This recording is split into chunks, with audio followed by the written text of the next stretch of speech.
After Cato's death, Asha was left with nothing but grief. She withdrew from the world, her heart broken by the loss of the man she had loved deeply. But life, as it often does, moved forward.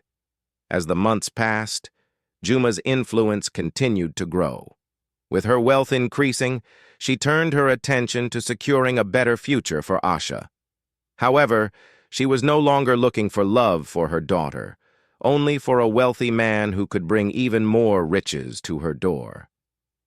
It wasn't long before Kamau, a handsome and successful merchant from a neighboring village, came to court Asha.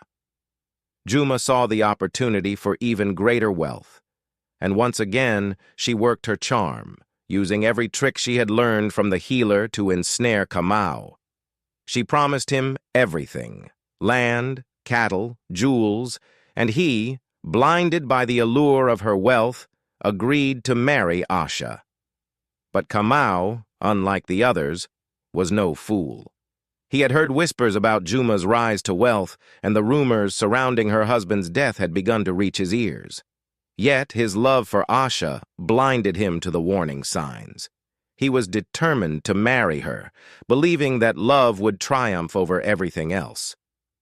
Juma welcomed Kamau into her home with open arms, showering him with lavish gifts and attention. But she made sure to keep him under her watchful eye.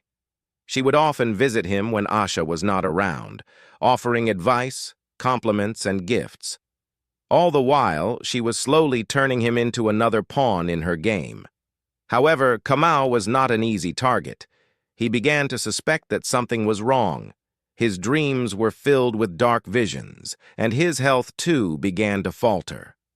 One night he woke with a cold sweat, his chest tight, as though something unseen was choking him. He could feel the curse tightening around him, and it was then that he realized the terrible truth. Juma's influence had tainted everything around him. But it was too late. He was already trapped. Kamau's health deteriorated rapidly. Asha, who was already grieving the loss of Cato, found herself again caring for a sick husband. The guilt weighed heavily on her, but she had no idea that it was Juma's doing. Kamau's death was inevitable, and when it finally came, it was as swift and sudden as Cato's. At this point, the village elders had started to suspect that something dark was at play.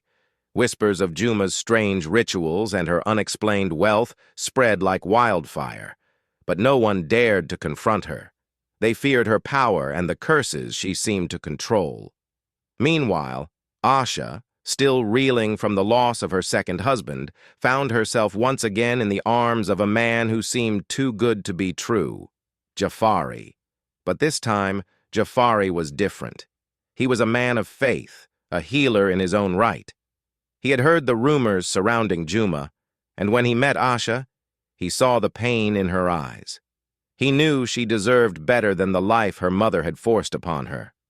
Jafari was determined to break the cycle of suffering and deceit. He began to investigate the truth behind the deaths of Asha's husbands, and what he uncovered shook him to his core. He confronted Asha with the truth about her mother and the dark secrets that lay beneath her wealth. "Your mother has been using witchcraft," Jafari told Asha. "She has killed 7 men to secure her wealth and control over your life. You cannot ignore this any longer." Asha, torn between the woman who had raised her and the man who loved her, didn't know who to trust. But Jafari was persistent. He brought evidence, he spoke with the elders, and he proved that Juma was behind the deaths of every man Asha had ever loved. Juma, sensing that her secrets were about to be exposed, made her final move. She planned a dark ritual that would cement her power once and for all. Her ambition had no limits, and she would do anything to keep her wealth and control. But the spirits she had long called upon were growing restless. The blood she had spilled was enough, and the spirits began to demand their due. On the night of the ritual, Juma summoned the spirits once more, but this time they turned against her. The flames that she had conjured for the ritual spiraled out of control, and the earth beneath her feet trembled with fury. The spirits, angered by the bloodshed she had caused, turned their wrath upon her. In the middle of the chaos, Asha and Jafari arrived, but they were too late. Juma's body was consumed by the flames, her screams echoing through the night as the spirits dragged her into the abyss.